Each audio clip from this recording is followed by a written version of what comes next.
Olá, família, mais uma vez nós estamos aí juntos para buscarmos rudimentos familiares que são tão importantes, né? Observarmos os mandamentos de Deus, praticarmos a palavra do Senhor, a importância disso.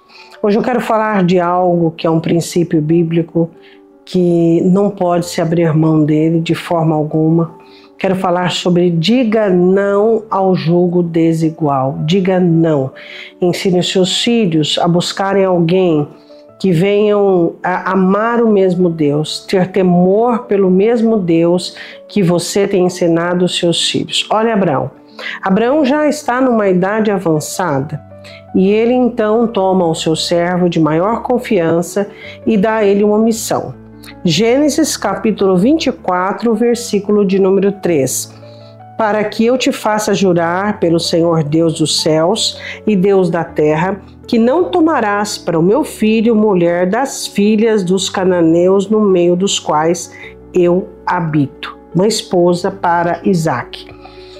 A importância de nós ensinarmos os nossos filhos a buscar pessoas, tanto para as amizades, quanto para o convívio, para o namoro e assim por diante, pessoas que têm temor por Deus, pessoas que amam a Deus, de preferência que sejam mais apegadas a Deus do que eles mesmos. De preferência, pessoas que conheçam mais a Deus do que eles. Por quê? Porque a palavra do Senhor diz, eu quero ler um versículo para você, em 2 Coríntios, capítulo 6, versículo de número 14. Não vos prendais a um jugo desigual com os infiéis, porque que sociedade tem a justiça com a injustiça, e que comunhão tem a luz com as trevas. Que concórdia há entre Cristo, isso é 2 Coríntios 6, a partir do versículo 14. Que concórdia há entre Cristo e Belial, ou que parte tem o fiel com o infiel?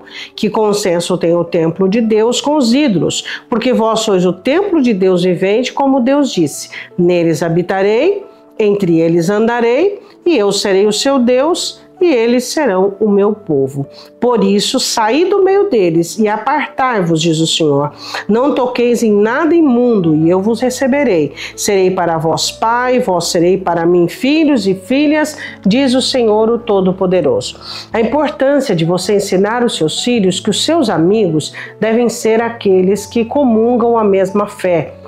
Eles vão à escola, eles trabalham. Lá fora no mundo nós não temos amigos. Lá fora nós temos colegas, companheiros, pessoas que trabalham junto conosco, que estudam junto conosco, mas as nossas amizades devem ser aquelas das quais nós oramos juntos, aquelas das quais que podem nos abençoar. Então, primeiro princípio, diga não ao jugo desigual. E se você vive um jugo desigual porque houve uma conversão tardia na sua escolha, lute batalha pela conversão do seu cônjuge. Lute batalhe pela conversão da sua família. Deus é fiel e Ele vai te dar a sua família como prêmio sobre o seu esforço e a sua busca. Então vamos lá. Saiu então o servo de Isaque e de Abraão para buscar uma esposa. Então eu pensaria assim comigo e convidaria você para pensar. Ele não sabia, ele sabia para onde ir, mas não sabia quem iria encontrar. Então ele faz um voto com Deus. Será que ele pede para Deus dizendo assim: Senhor, eu quero a mulher mais bela que eu encontrar para o meu Senhor, porque ele merece. Ou então, Senhor, eu quero a mulher mais dinâmica, mais verdadeira, mais... o que ele pede? O que poucas pessoas escolhem. Deixa eu dizer uma coisa para você. Ele pede duas características para Rebeca. Ele não a conhecia ainda. Ele pede bondade e humildade, porque servir camelos era humildade e dar água também a ele era bondade. A Bíblia diz assim, no capítulo 24, versículo de número 14: seja, pois, a donzela a quem eu disser: abaixa agora o teu cântaro para que eu beba, e ela disser: bebe. Também te darei a beber aos teus camelos. Voluntariedade e humildade. Esta seja a quem designastes ao teu servo Isaque, e que eu conheça nisso que usastes de benevolência com o meu senhor. Uma das coisas mais importantes num relacionamento, seja ele de amizade, seja ele conjugal, seja ele de mãe para filho, filho para mãe, é a bondade e a humildade. Pessoas boas não machucam as outras. Pessoas boas, quando elas ficam irritadas e elas ficam nervosas, o máximo que elas fazem é chorar. Elas choram, colocam diante de Deus e pronto. Elas não machucam, elas não magoam. Pessoas boas não planejam, elas não manipulam, elas não montam esquemas e jogatinas contra o outro. Pessoas boas são incapazes de fazer uma coisa buscando uma outra lá na frente. Então, pastora, mas eu não sou uma pessoa boa. Busque bondade.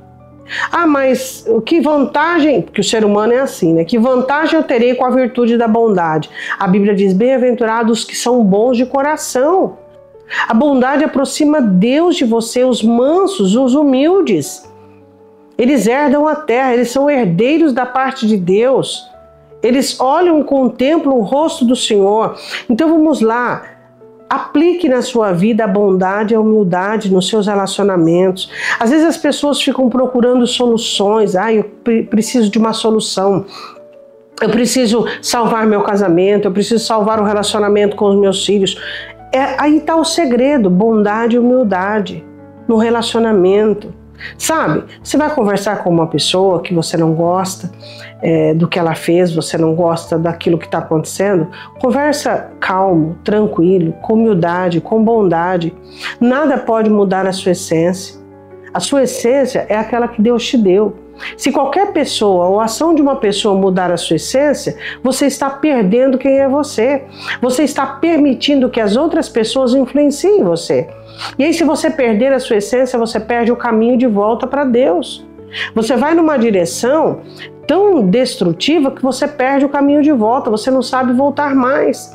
Então, a importância disso. Então, o que ele pede? Ele pede a humildade e a bondade. E foi isso que aconteceu. O que ela fez? Ela simplesmente doa para ele a água e doa para ele, para os camelos dele, que era servo que fazia isso. Então, voluntariedade na bondade. Você tem sido um bom servo, uma boa serva para sua família? Você tem sido uma pessoa boa, que você está ali para ajudar, para contribuir, né?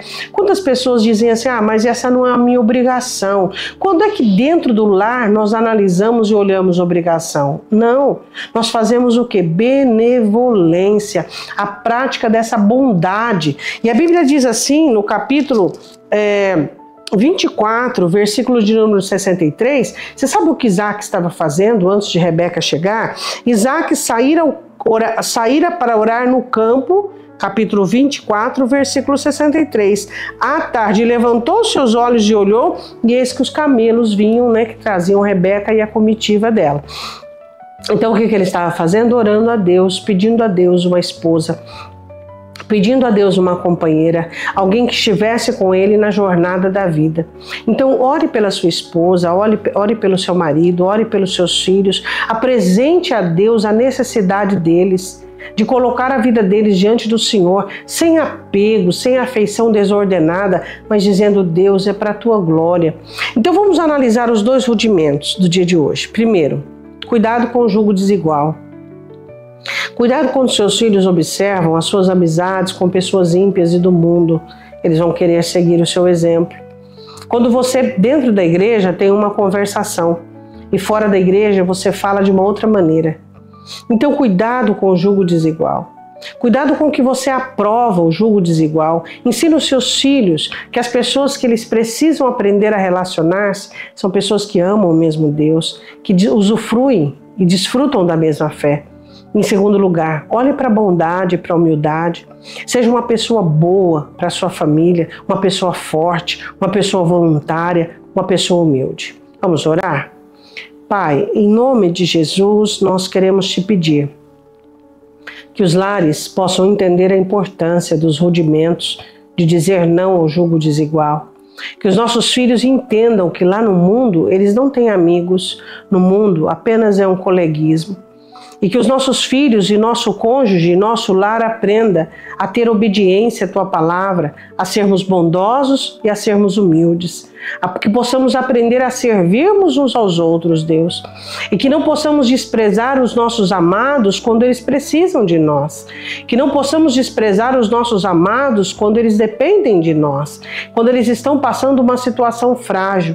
Também te pedimos, ó Deus, que nós possamos orar mais pela nossa família. Eu te peço em nome de Jesus. Amém? Amém? Até o próximo devocional. Deus te abençoe.